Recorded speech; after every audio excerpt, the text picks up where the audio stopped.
Сәлем достар. Көбіне терапияға келгенде адамдар мынадай запроспен келеді. Мен қорқыныштан арылғым келеді. Не болмаса, бойында қанша таланты бар, қанша мықты дағдылары бар, соларды ашып, айтып көрсетуге көпшілік алдында ұялады. Ұялу сезімінен арылғысы келеді. Не болмаса, өзінің жақындарының, ата-анасының алдында жақсы бала болып, олардың үміттерін ақтай алмаған үшін үнемі өзін кінәлі сезінеді. Қазір жетістікті популяция жасаған заманда әркім жетістікке жетіп, өзінің ата-анасына сыйлығын беріп, мен осындай жетістікке жеттім деп барлығы көрсетіп, паш етіп, сөйтіп керемет бір жетістікті насихаттайтын заманда көп адамдар өздерін солармен салыстырып, өздерін өзі бағалауы төмендеп, сондай ішкі сезімдермен арпалысып жатады. Тағы да бір енді базалық сезімдердің бірі қорқыныш. Өзінің болашағынан қорқады, не болмаса қандай да бір қадамдар жасап, өзінің мақсатына жетуге қорқады, серіктестіктен қорқады, үйленуге қорқады деген сияқты. Адамдардың өмірінде осындай базалық сезімдер болады. Ең негізгі сезімдер жәнегі қорқу, ұялу, өзін кінәлі сезіну және жиіркену сезімі де соған жатады.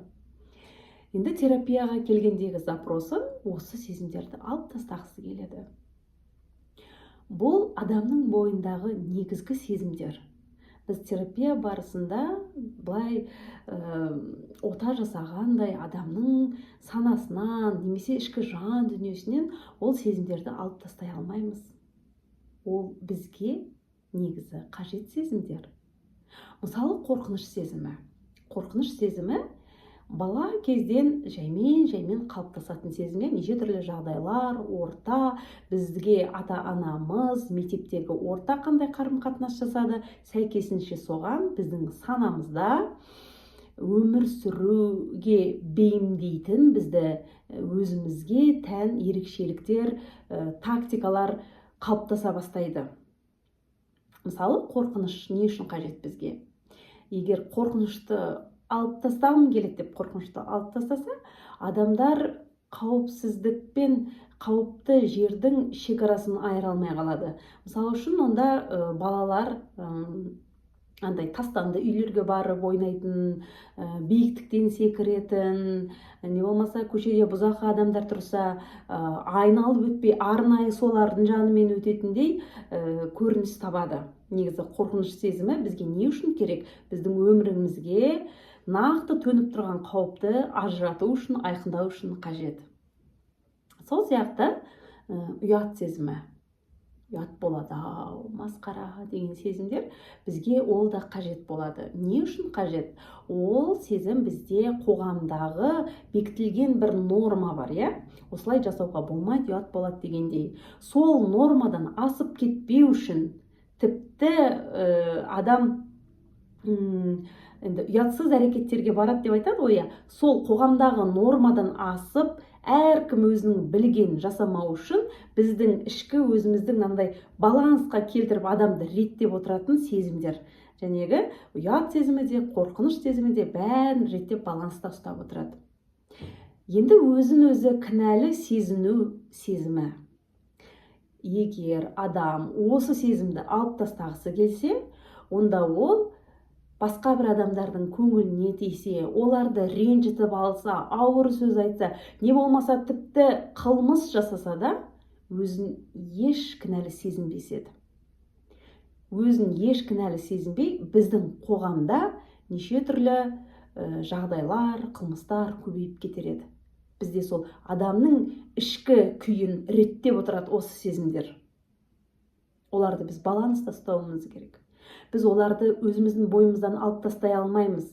Біз сол сезімдермен бірге өмір сүруді үйренеміз. Оларды көтере алуды үйренеміз. Қатты ұят болған жағдайда біз сол сезімдерді көтеріп, сол ұятпен бірге өмір сүруді үйренеміз. Сол сияқты қорқыныш та, өзін өзі кінәлау сезімдерінің барлығын біз терапия арқылы көтере алуды үйренеміз. Ұяттан жерге кіріп кете жаздадым дейді. Қорыққаннан адамда үрей пайда болады. Біз жаймен өзіміздің бойымыздан, күйімізден сол сезімдерді өткізіп отырып, оларды кешіп, солармен өмір сүріп үйрене бастаймыз. Олардан қашпаймыз. Мысалы үшін қорқыныш келгенде, ұят келгенде, қандай сезім келсе де, біздің оларға деген реакциямыз маңызды. Біз қорқып ол жерде, не болмаса былай қатып қалады, ішке жабылып. Солған біздің реакциямыз қалыптастыру керекпіз. Мысалы, тағы да бір сезім жиіркену сезімі.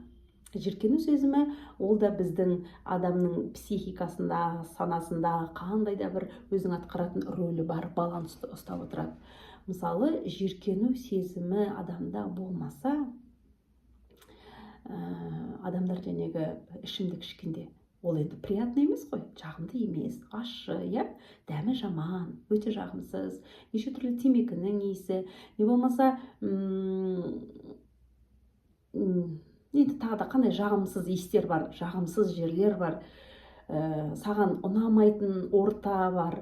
Сол жерде адам ажырата алмайды өзіне не нәрсе жағымды, не нәрсе жағымсыз. Соны бейберекет өзінің ішкі сезімін тыңдай алмай араласып кететін еді. Менің бұл видеода айтқым келгені, біз терапияға келгенде ішкі сезімдерімізді, қорқыныштарымызды алып тастау үшін келмейміз. Біз солармен бірге өмір сүру үшін келеміз. Бізде неше түрлі бала күннен өмірімізде неше түрлі жағдайлар болды. Осы сезімдерді сан түрлі рет басымыздан кештік. Кейбір жағдайда біз ол сезімдерді қорыта алмаған жағдайда біз оны бейсанамызға ығыстырып тастаймыз. Ол бейсанада ығыстырылған эмоциялар, сезімдер бізге үнемі өздері жайлы белгі береді. Неге? Біз сол жерге барып қайтадан сол сезімдерді қабылдауымыз керек. Мен сол кезде өте қатты қорықтым. Мен ол кезде жалғыз болдым. Мен жаныма көмектесетін адам болмады. Дегендей, адам сол сәтке терапия барысында қайта оралып, сол сезімдермен бетпе-бет кездесіп, оларды сол жерде қайтадан кешіп қабылдайды. Сол кезде біз күнделікті мына ересек өмірімізде сондай сезімдермен кездесіп қалған кезде, оларды қорыту бізге оңай болады. Достар, мені қолдап отырыңыздар. Мен алдағы уақытта әлі көп контент, видео түсіретін боламын. Психологиялық сауаттылықты насихаттаймын, дұрыс қарым-қатынасты насихаттаймын, тәуелділіктен арылу жолдарын айтатын боламын. Мені қолдап отырыңыздар. Назарларыңызға рахмет.